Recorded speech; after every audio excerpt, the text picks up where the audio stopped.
What do pizza, sushi, chocolate, and curry have in common? They're more than just food. They're universal languages of pleasure that transcend borders.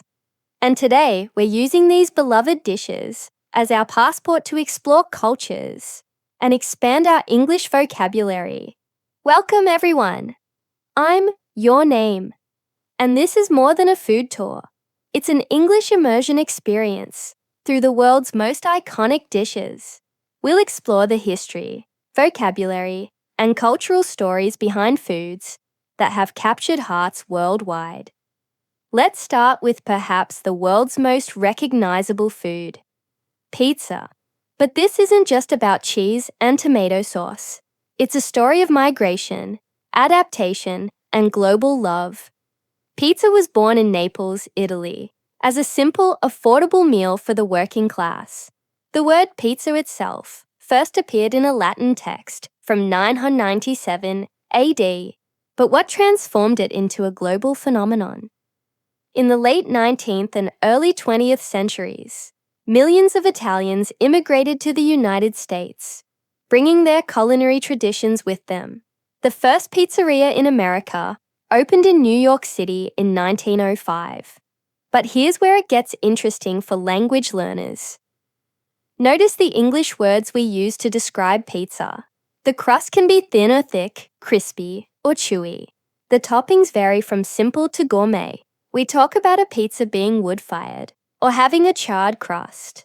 These are specific culinary terms that enrich your English vocabulary. And look at how pizza adapted to local tastes worldwide. In Brazil, they put green peas on pizza. In Japan, you might find squid and mayonnaise. In India, paneer and spicy curry. This isn't just food evolution, it's cultural dialogue. Host, now let's travel to Japan for a food that represents precision, beauty, and tradition, sushi.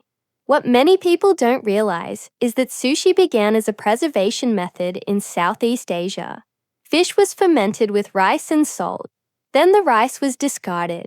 It was in 19th century Tokyo that it evolved into the fast food we know today. The language of sushi is a lesson in specificity. It's not just raw fish. We have sashimi, sliced raw fish alone. Nigiri, fish over pressed rice. Maki, rolled sushi, and temaki, hand rolls. Each has its own preparation method and eating etiquette.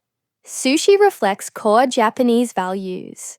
Omotenashi, selfless hospitality, respect for ingredients, and aesthetic balance. The chef is called itamai, literally in front of the board, a position of great respect. As sushi traveled globally, it adapted dramatically.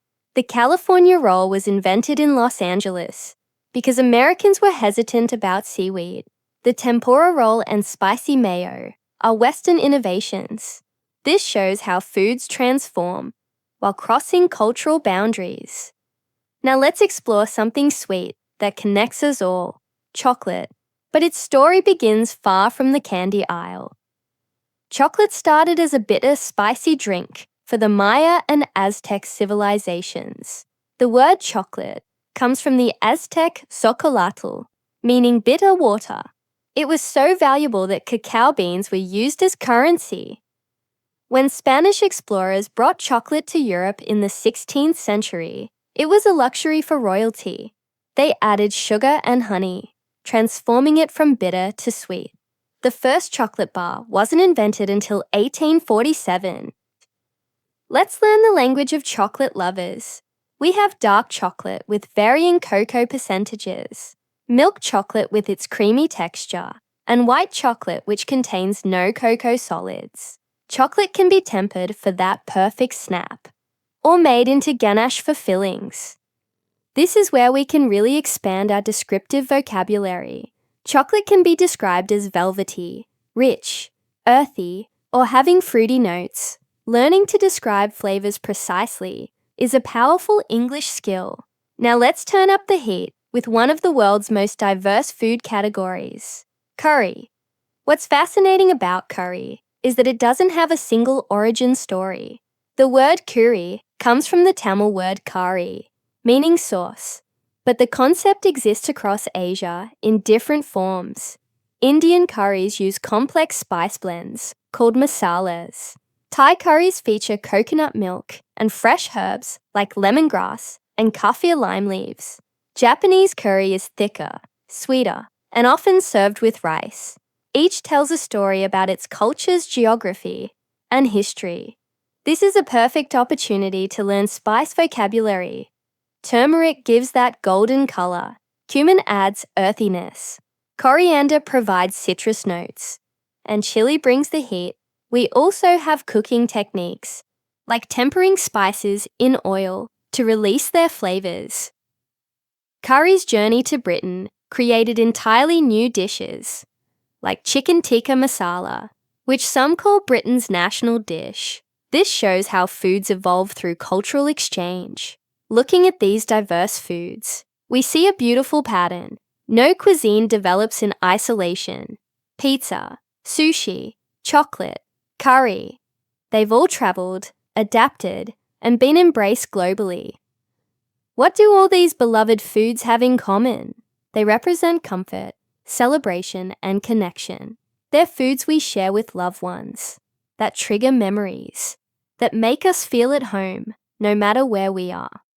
And this is why food is such a powerful way to learn English. Food vocabulary is emotional vocabulary. It's connected to our senses, our memories, our cultures.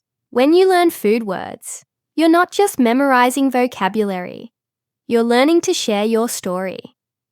So here's your mission. I want you to think about your own food story. What's the dish that tastes like home to you? What food holds your happiest memories? Your homework is to go to the comments and describe your favorite food in English. Use the descriptive words we learned today. Is it crispy or creamy? Spicy or savory? What memories does it evoke? I'll be reading every comment and responding to as many as I can. Remember, every time you explore food from another culture or describe your own culinary traditions in English, you're not just learning a language, you're building bridges. You're participating in the oldest, most delicious form of cultural exchange. Thank you for joining me on this delicious journey around the world. If you enjoyed this exploration of food and language, please share it with fellow food lovers and English learners. Until next time, keep exploring, keep tasting, and keep connecting through the universal language of food.